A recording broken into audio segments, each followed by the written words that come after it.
meus amigos, sejam bem-vindos a mais um vídeo do História à la carte. O tema de nosso vídeo hoje são as crises da República Oligárquica. Muito bem, amigos, como nós sabemos, o governo brasileiro era dominado pelas oligarquias de cada estado. Cada estado brasileiro possua suas oligarquias dominantes e dessa forma exercia um governo, exercia um comando na política brasileira. Claro que dentro desses estados, essas oligarquias, as mais importantes eram a oligarquia paulista, formada pelos cafeicultores, e a oligarquia mineira, governada ali principalmente pelos criadores de gado e também cafeicultores. Claro que em outros setores do Brasil existiam outras oligarquias, como existia, por exemplo, as oligarquias gaúchas, as oligarquias nordestinas e outros locais do Brasil. No entanto, indiscutivelmente, a oligarquia tanto mineira quanto paulista acabou dominando por completo a política brasileira e fazendo surgir um sistema de governo chamado política do café com leite. No entanto, a partir ali dos finais, por volta da década de 20, nós temos ali justamente alguns elementos que vão acabar causando a crise e a derrocada desse sistema da política do café com leite. Temos ali de perceber algumas mudanças, algumas transformações muito importantes que já haviam acontecendo no Brasil por volta ali já de 1915. Nós temos de entender que a partir de 1915 o Brasil começa a se inserir em um outro setor, em um outro momento da produtividade, quando nós temos a chegada de um novo surto industrial que acontece no Brasil ali nesse momento. Por que o Brasil acabou sendo acometido por um surto industrial ali em meados da década de 1915? Nós temos de entender que principalmente os produtos industrializados que chegavam no Brasil eram produtos vindos da Europa, e a Europa neste momento estava passando justamente pela Primeira Guerra Mundial. Nesse sentido, então, é necessário que as demandas por produtos industrializados no Brasil sejam atendidas, de encontro ao atendimento dessas demandas que surgirá um novo surto industrial no Brasil. Esse surto industrial será comandado mais uma vez pelos setores, principalmente setores dos cafeicultores. Por quê? Era o setor dos cafeicultores, a cafeicultura já estava dando ali, sim, indícios há alguns anos que estava passando por um momento de crise. Como nós sabemos, o Convênio de Taubaté tentou segurar essa crise da cafeicultura, mesmo que não tenha conseguido muito bem. No entanto, esses cafeicultores, alguns cafeicultores da região de São Paulo, começam a perceber essa crise e, já vendo na ideia de abastecer uma demanda por produtos industrializados, eles observam uma oportunidade de diversificar seus negócios e continuar lucrando. Então nós temos que, mais uma vez, a cafeicultura, os cafeicultores se inserem como importantes elementos deste momento da realidade brasileira. Esses cafeicultores e a região de São Paulo também vão usufruir da questão de que toda uma estrutura já havia sido construída em São Paulo e também no Rio de Janeiro para atender às necessidades da cafeicultura. Qual estrutura? Já haviam portos, já haviam alguns locais com eletricidade, já haviam estradas, uma estrutura que seria utilizada agora também para atender aqui uma necessidade dessas indústrias brasileiras. Neste momento, nós temos de lembrar que o Brasil já recebeu uma quantidade significativa de imigrantes, principalmente imigrantes italianos. Esses imigrantes já estavam acostumados, já tinham uma convivência com o modelo industrial, então já haviam indivíduos que tinham uma dinâmica de trabalhadores que eram trabalhadores industriais lá na Europa. Nesse quesito, então, estes indivíduos vão começar a atuar nessa nascente indústria brasileira. O detalhe é que os industriais brasileiros que estão nascendo por volta de 1915, eles querem tratar estes trabalhadores, principalmente trabalhadores imigrantes, com aqueles desrespeitos que eram tratados lá no início na industrialização europeia. O detalhe é que a industrialização europeia aconteceu por volta do final do século XVIII e início do século XIX.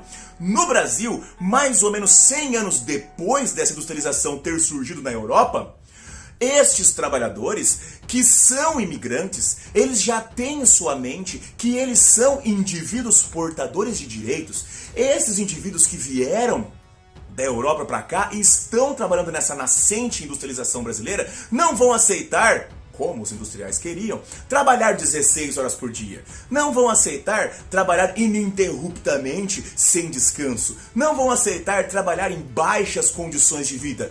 Dessa forma, esses indivíduos, principalmente imigrantes italianos, vão começar aqui no Brasil lutar por direitos, lutar por situações, lutar para que eles sejam reconhecidos como indivíduos ou que sejam reconhecidos pelo menos como seres humanos. É justamente nesse contexto que está acontecendo no Brasil e nesse momento que nós temos a Greve Geral de 1917.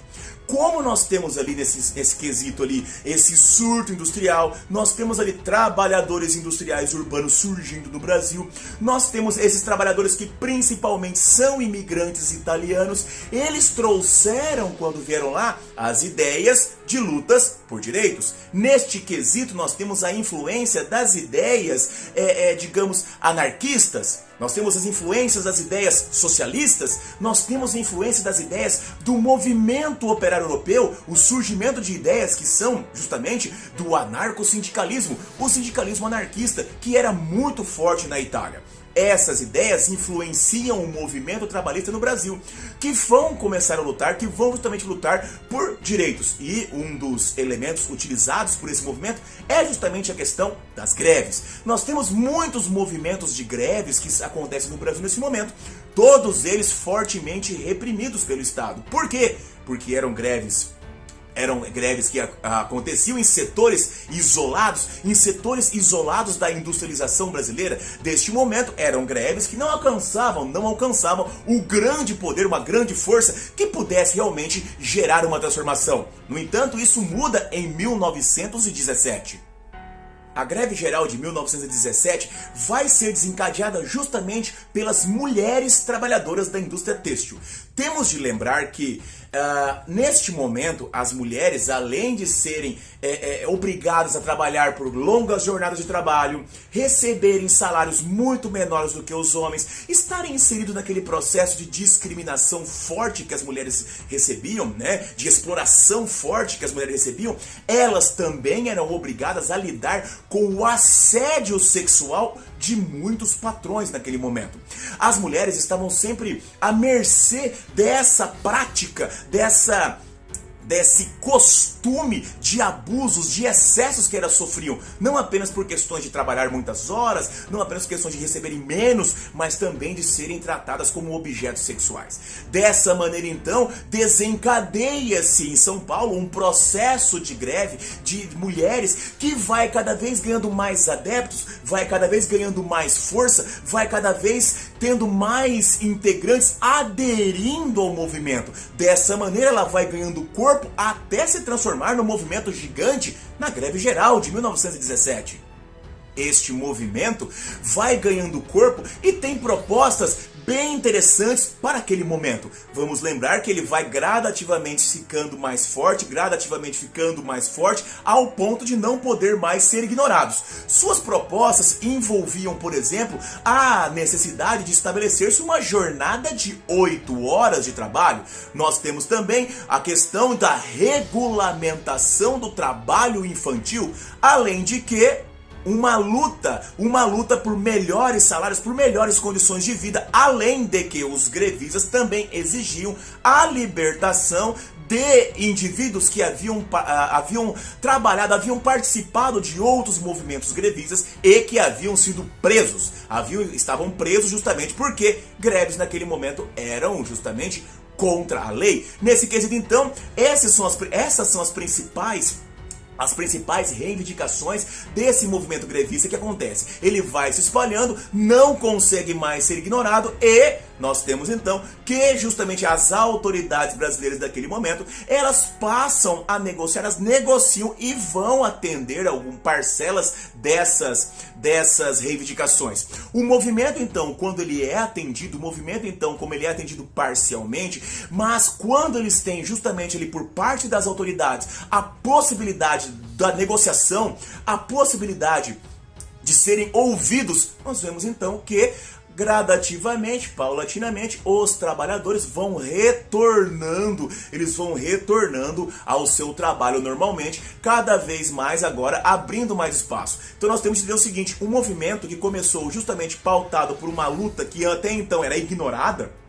onde seus adeptos eram severamente punidos, presos, deportados do Brasil, vai se ganhar corpo, se fortalecendo justamente quando as autoridades passam a atender e começam a negociar parcialmente com esse movimento. Nesse quesito então nós temos de ver que vai nascer nasce no Brasil então essa luta, essa questão por melhores condições, por uma vida digna para os trabalhadores desse momento, dessa nascente industrialização brasileira. Neste processo de crise da República Oligárquica, além dos movimentos ligados às questões trabalhistas, movimentos dos trabalhadores urbanos, nós temos um outro elemento que vai estar ligado com a crise, que é justamente o movimento chamado de tenentismo. O tenentismo é um movimento da baixa oficialidade das Forças Armadas brasileiras.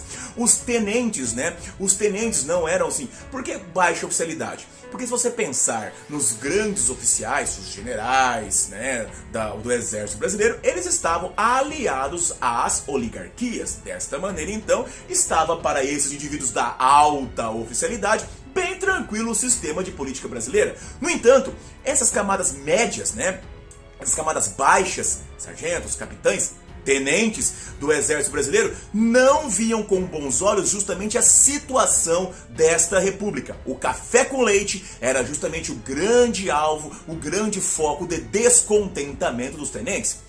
Esses tenentes eram provenientes de uma classe média urbana, uma classe média que surgiu, e era uma classe média letrada, uma classe média que tinha conhecimento, uma classe média estudada. Dessa maneira, eles conseguiam perceber o quanto que a República do Café com Leite utilizava-se de fraudes, utilizava-se de processos que eram desonestos. Por isso, os tenentes se levantaram em alguns movimentos contrários a essa República do Café com Leite. Nós temos que entender que eles tinham alguns objetivos básicos. Buscavam a moralização da política, já que a existência de fraudes, degolas, voto de cabresto, votos de pessoas que eram, como nós sabemos, até pessoas que votavam 2 vezes, pessoas que haviam falecido e que teoricamente também continuavam votando, essa imoralidade deveria acabar. E essa imoralidade iria acabar justamente pelas mãos desses tenentes. Como eu falei, eles se colocavam contrário às práticas políticas da política do café com leite. Haviam também, além de existir assim essa questão desses objetivos, essa moralização, esses tenentes consideravam-se os únicos indivíduos capazes de trazer essa moralidade para a política brasileira. Dessa maneira, então, além de trazer essa questão da moralidade, eles tinham também algumas propostas para serem efetivadas quando conseguissem promover essas transformações ali, acabando então com esse café com leite. Suas propostas tinham, por exemplo, a ideia de que quem deveria governar seriam homens honestos. Homens honestos deveriam governar a política brasileira. Além disso, tinham também a questão da educação universal. As pessoas, a educação básica universal deveria ser para todos os indivíduos, justamente porque eles já tinham nas suas mentes aquela ideia de que o indivíduo que fosse educado, o indivíduo que tivesse educação, no mínimo a educação básica, não seria dominado, não seria enrolado por falcatruas, como aconteceu na política do café com leite. No entanto, a principal fonte, o principal elemento que eles lutavam era pela existência do voto secreto. Lembre-se, as principais fraudes da República Velha, da República Oligárquica, só eram possíveis porque, teoricamente, o voto era um voto aberto. E dessa maneira, poderia ser feita uma fiscalização. O coronelismo, o O voto de cabresto era baseado justamente na existência do voto aberto. Por quê? Porque o coronel mandava e se o eleitor não obedecesse, poderia pagar, como nós sabemos, até mesmo com a vida. Dessa maneira, então, um dos pilares das lutas dos interesses dos tenentes eram justamente a ideia do estabelecimento, principalmente a existência de um voto secreto. No entanto, esse regime dos tenentes, o tenentismo, ele, digamos assim, não tinha muita noção do que fazer após derrubar o café com leite. Não havia uma proposta de governo para ser efetivada no Brasil após a derrubada do café com leite. Na realidade, o movimento dos tenentes era um movimento elitista. O movimento do tenentismo eram elitistas. Eles próprios, como militares, acreditavam que seriam eles os únicos capazes de trazer essa moralidade. Seriam os únicos com condições necessárias para salvar o Brasil. Por isso, então, o tenentismo também era, além de ser um movimento elitista, era um movimento salvacionista. Ou seja, nós vamos salvar o Brasil, vamos trazer a moralidade para o Brasil, salvando ele dos seus próprios problemas. No entanto, quem pode fazer isso é somente nós. O povo não tem capacidade para exercer essas transformações. Como podemos dizer, o tenentismo era um movimento para o povo, mas sem o povo. Desta maneira, então, o tenentismo se caracterizava desta forma, tentava promover lutas que colocassem moralidade e colocassem novos quesitos, novas realidades políticas para o povo, mas sem o povo participar do movimento, porque, segundo eles, o povo não tinha essa capacidade. O tenentismo conseguiu provocar alguns levantes e algumas revoltas no Brasil. Levantes que ficaram marcados na história do Brasil como sendo muito importantes. Vamos ver alguns desses levantes agora. Em 1922, no mesmo ano da Semana de Arte Moderna Brasileira, nós vamos fazer um vídeo aqui para o nosso canal, mas em 1922 aconteceu a chamada Revolta dos 18 do Forte. Por que isso aconteceu? Muito bem. 300 soldados, 300 oficiais, 300 integrantes do Exército Brasileiro, 300 soldados, entre eles tenentes, capitães, mas desses da baixa oficialidade, se amotinaram no quartel de Copacabana.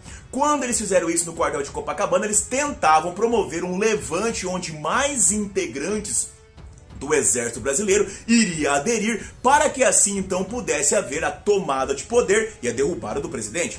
Nesse quesito, esses 300 soldados que se amotinaram no quartel de Copacabana rapidamente foram cercados pelo Exército Brasileiro e começa ali um combate. Nesse momento de combate, que nem durou tanto tempo assim, mas o fato de eles estarem cercados marcou justamente o destino deste movimento. Como eles estavam cercados pelo Exército Brasileiro, a grande maioria dos integrantes acabou desistindo da participação, restando apenas 17 soldados, 17 integrantes, olha só, de 300 temos 17, que resolveram marchar pela Avenida de Copacabana, justamente demonstrando sua resistência. Enquanto eles marchavam, professor, mas você falou que era a revolta dos 18 do Forte e agora são 17? Calma. São 17 militares que continuaram protestando, continuaram ainda integrando o movimento de descontentamento. E durante a marcha desses 17, um civil integrou a marcha, como você pode observar aí nessa imagem.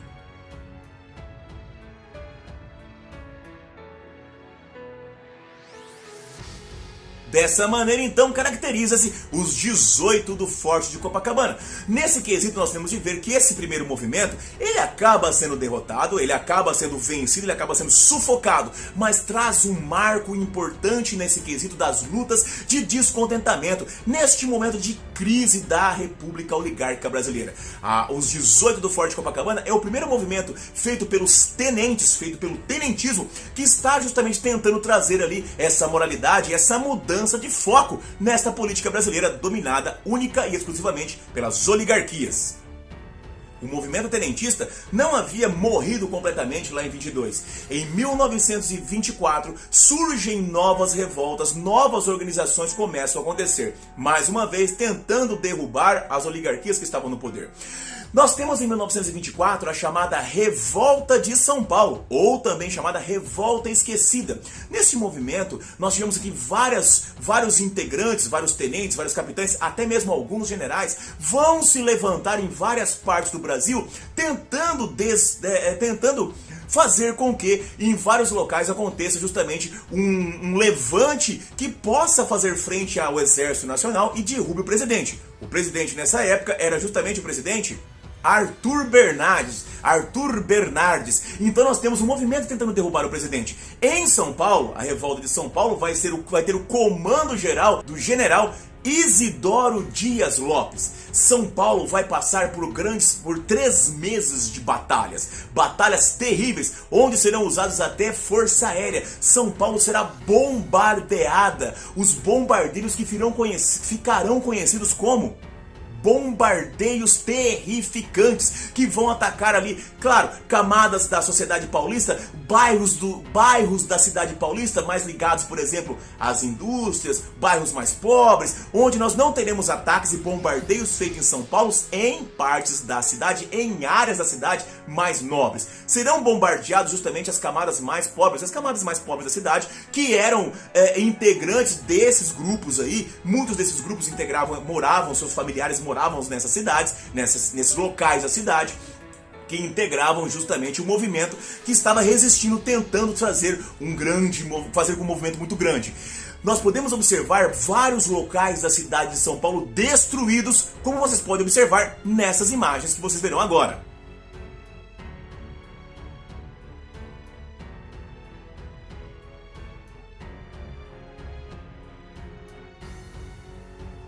A revolta de São Paulo, ela foi derrotada, né? Os seus integrantes, os adeptos da revolta, acabaram tendo de fugiram de São Paulo. Tivemos um saldo de mais de 500 mortos e mais de 4.000 feridos na revolta. Enquanto ela estava acontecendo, nós temos de entender que enquanto nós tínhamos um levante em São Paulo que ficou mais famoso justamente pelo nível da violência utilizada, da destruição causada, em outros locais do Brasil, principalmente no Rio Grande do Sul, outros levantes aconteceram. No Rio Grande do Sul nós tivemos a liderança então do capitão Luiz Carlos Prestes, que também conseguiu arregimentar alguns soldados lá, alguns grupos combatentes para derrubar a presidência. No entanto, da mesma forma que São Paulo eles acabaram sendo derrotados, no Rio Grande do Sul também acabaram sendo derrotados. Dessa maneira, quem tinha o comando geral da operação, o general Isidoro, planejou que esses dois movimentos, o movimento que estava sendo feito em São Paulo e o movimento que estava sendo feito no Rio Grande do Sul, fossem os dois se unir lá na cidade de Foz do Iguaçu, no estado do Paraná. Dessa maneira, então, ao unificar os movimentos tenentistas que eram revoltosos de São Paulo com outros movimentos tenentistas que também eram revoltosos, principalmente do Rio Grande do Sul, vai surgir uma nova revolta, vai surgir uma nova forma de luta contra a República Oligárquica, que vai ficar conhecida justamente como Coluna Prestes. A Coluna Prestes foi um movimento de marcha pelo interior do Brasil. Os caras marcharam mais de 25.000 quilômetros.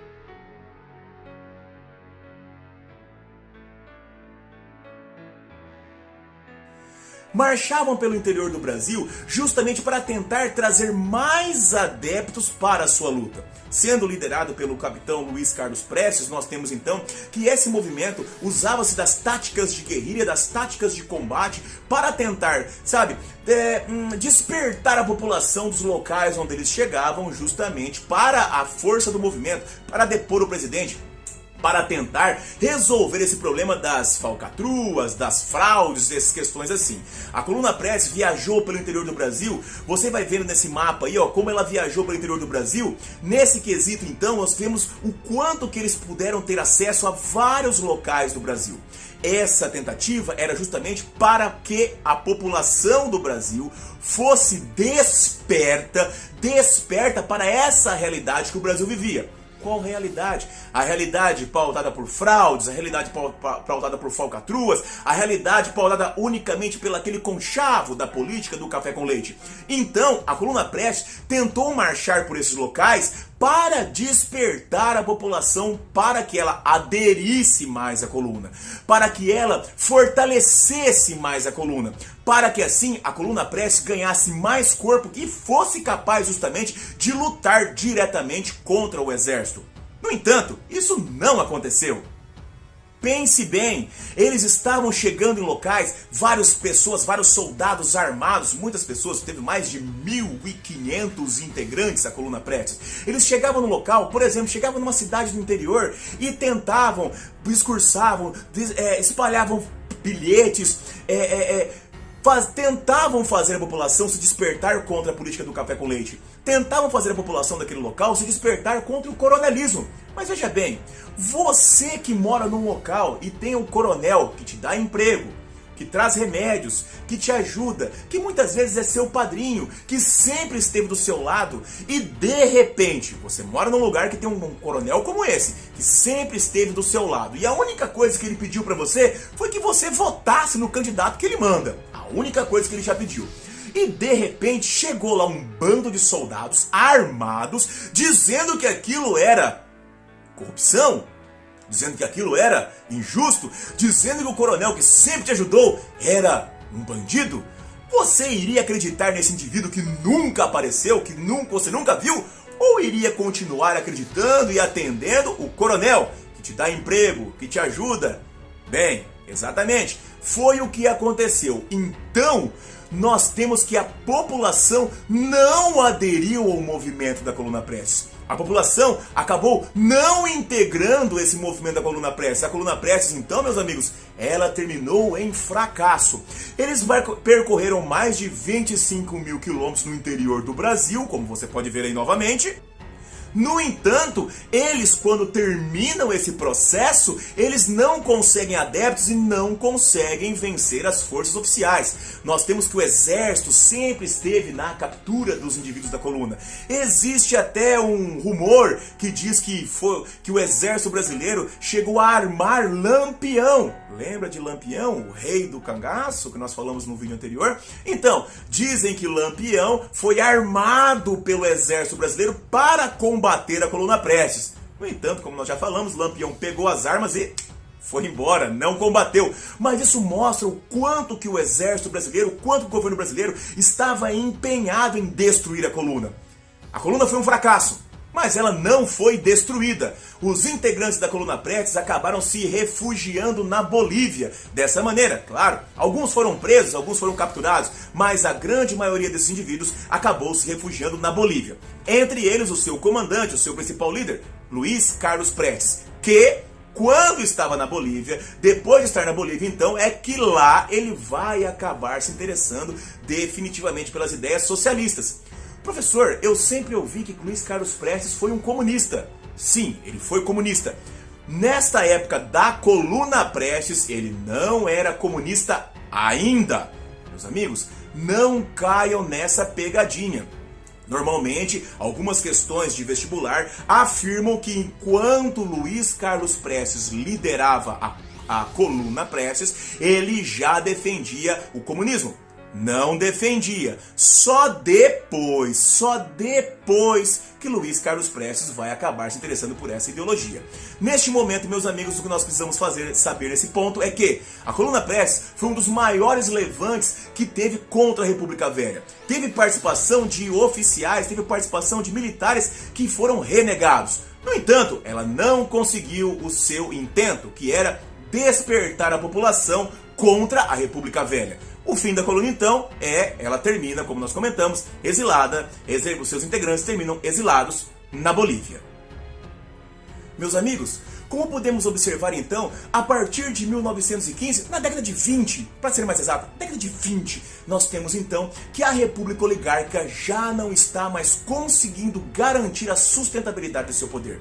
Como nós vimos, o nascimento do movimento operário, que foi lá no Brasil ali a partir do final da década de 10, 1917 em diante, cada vez mais fortalecido, mas é indiscutível que o movimento tenentismo é um dos pontos mais importantes desta crise que vai acabar causando toda a desagregação da República Velha. Nesse momento, então, um momento de crise da década de 20 que vai culminar com o fim da República Velha, como nós sabemos, lá na década de 1930. Meus amigos, se esse vídeo te ajudou, se esse vídeo trouxe informações importantes para você, não se esqueça, assine o canal, ative o sininho, compartilhe o vídeo e ajude o História à la Carte a se tornar um canal que pode ajudar não apenas você, mas muito mais pessoas por aí. Um grande abraço, meus amigos, vida longa e próspera e até a próxima. Tchau, tchau.